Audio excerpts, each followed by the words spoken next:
আসসালামু আলাইকুম, welcome to my business voice. আজকে হচ্ছে আমার 60 দিনের স্টাডি চ্যালেঞ্জের 26তম দিন। তো দিনটা ছিল বুধবার।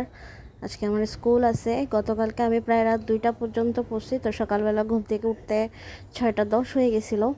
তো উঠে রেডি হইলাম, নাস্তা করলাম। আমার সকালবেলা রেডি হইতে খুবই দেরি হয়, কারণ সবাই ঘুমে থাকে। আমি আস্তে আস্তে রেডি হই যেন কোনো আওয়াজ না হয়, সবার যেন ঘুম ভেঙে না যায়। হয় একটা জিনিস খুঁজে পাই তো আরেকটা খুঁজে পাই না, সেফ টিফিন খুঁজে পাই না, ঘড়ি করে রাখছি খুঁজে পাই না। তো আমার রেডি হইতে অনেক লেট হয়। তো আমি একদম রেডি হয়ে দেখতেছি বের হওয়ার আর 15 মিনিটের মতো আছে। তো ভাবতেছি 15 মিনিট পড়ালেখা করি, আগেই কি পড়বো এটা লিখে নিলাম। আজকে ছিল বাংলা ব্যাকরণের সমাসের ডিটেলস পড়ার জন্য রাখছিলাম। ইন্টারন্যাশনাল অ্যাফেয়ারের যে ফোরামগুলো আছে, G7, G20, এরপরে ব্রিক্স আর NAM, এই 4টা রাখছিলাম আজকে। তো সকালবেলা আমি ম্যাথটা করে চলে গেছি। ম্যাথটা ভেন চিত্র ছিল তো অল্প ছিল। তো এই তো স্কুলে আসছি, এই হচ্ছে আমার স্কুল। আসতে মোটামুটি আমার লেট হয়ে গেছে। আমার 45-এ রিপোর্টিং টাইম, কিন্তু আমি আসছি আজকে 10 মিনিট লেট। যদিও 15 মিনিট পড়তে যাই লেট হয়েছে। আর এই যে ছোট ছোট বাচ্চাদের উপরে আমরা কিভাবে অত্যাচার করি, সকালবেলা ঘুম থেকে উঠে কান্না করতে করতে স্কুলে আসে। যদিও পরে যখন ওরা ওদের ফ্রেন্ডদের সাথে খেলাধুলা করে তখন এসব ওদের মনে থাকে না। সকালবেলা আম্মু আব্বুকে বিদায় দিতে একটু দুঃখ পায় আর কি। আর ঘুম থেকে উঠে আসে যেহেতু, ঘুম ঘুম চোখে একটু ডিস্টার্ব থাকে ওরা। পরে যখন খেলাধুলা করে, টিফিন খায়, প্লে জোনে যায়, তখন ওরা ঠিক হয়ে যায়। তো এই তো স্কুল থেকে আসলাম, টিউশন করালাম, সন্ধ্যায় একটুখানি করে নুডলস রান্না করলাম, নুডলস খাইলাম। সন্ধ্যায় টিউশন শেষ করে আমি ভাবছি একটু শুই, যদি ঘুমাই 1 ঘন্টার মতো ঘুমাবো, উঠে পড়তে বসবো। কিন্তু ঘুমানোর পরে উঠতে আমার 9টা বেজে গেছে। আমাকে নাকি আমার ছোটো বোন অনেক ডাকছে, কিন্তু আমি একটু টের পাই নাই। তো এই তো 9টা বাজে উঠে পড়তে বসলাম। প্রথমেই সমাসের যে ডিটেলসগুলো আছে ওগুলো পড়লাম।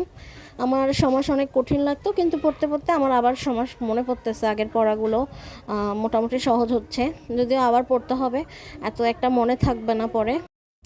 সমাস পড়ার সময় আমি আমার মনোযোগ এত ধরে রাখতে পারি না, কিন্তু আজকে আমার বোনকে পড়াইতে পড়াইতে আমি পড়তেছিলাম, ও আমার সাথে পড়তেছিল। ওদের বইতে উদাহরণ কম, আমার এখান থেকে উদাহরণ সহ শিখতেছিল। যদিও সব পুরাটা সমাস আমি আজকে শেষ করতে পারি নাই, কর্মধারয় পর্যন্তই পড়ছি, এখনও কিছু বাকি আছে। আজ পরের দিন পড়ে ফেলবো। তো এরপরে শুরু করলাম ইন্টারন্যাশনাল অ্যাফেয়ার। ইন্টারন্যাশনাল অ্যাফেয়ারের যে 4টা টপিক আজকে ছিল, 4টা পার্ট, G7, G20, ব্রিক্স, তারপরে NAM, ওগুলো আমি ভালো করে করলাম, নোট করলাম। তো মাঝখানে একটা কাহিনী হয়েছিল আমার বাসায়। আমাদের বাসার এদিকে কারেন্টের তারে পুরো আগুন ধরে গেছে। উঠে একটু দেখতে দেখতে গেলাম, তারপরে কতগুলো গ্যাস আছে যেগুলো দিয়ে আগুন নেভায়, ওগুলো দিয়ে নিভাইলো। মাঝখানে কারেন্ট চলে গেছিলো। তো হ্যাঁ, আমার লাইট আছে, সমস্যা হয়নি। যদিও লাইটে ফার্স্টে চার্জ ছিল না, পরে আমি চার্জ দিয়ে কোনো রকম পড়লাম। তো এই তো ইন্টারন্যাশনাল অ্যাফেয়ারের পরে আর ছিল বায়োলজি। বায়োলজির যদিও আমাদের NTRC এর যে কলেজ পর্যায়ে ওইটার দেখলাম আমি সিলেবাসটা দিছে। তো সিলেবাস দেওয়া হইলেও ওই সিলেবাসটা নিয়ে পড়তেছি না, কারণ 25 তারিখ আমার একটা ইন্টারভিউ আছে অ্যাসিস্ট্যান্ট টিচার অফ বায়োলজির আরেকটা স্কুলে। ওই স্কুলে আমি প্রাথমিক শাখার জন্য কিছুদিন আগে ইন্টারভিউ দিয়েছিলাম, রিটার্ন আসছে, ভাইভা দিয়ে আসছি, কিন্তু ওখান থেকে না ডাকে নাই, ওখানে রেজাল্টও দেয় নাই।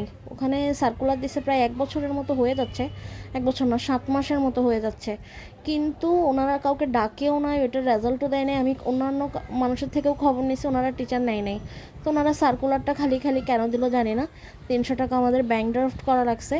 আর 25 তারিখ যে পরীক্ষাটা, ওইটার জন্য 500 টাকা ব্যাংক ড্রাফট করছি। পরীক্ষা দিতে যাব দেখি, এই কারণেই আমি ক্লাস 10-এর যে বায়োলজি বইটা আছে ওইটা এখন আপাতত পড়তেছি, এরপর সিলেবাস ফলো করব। এই তো আজকে এই পর্যন্তই।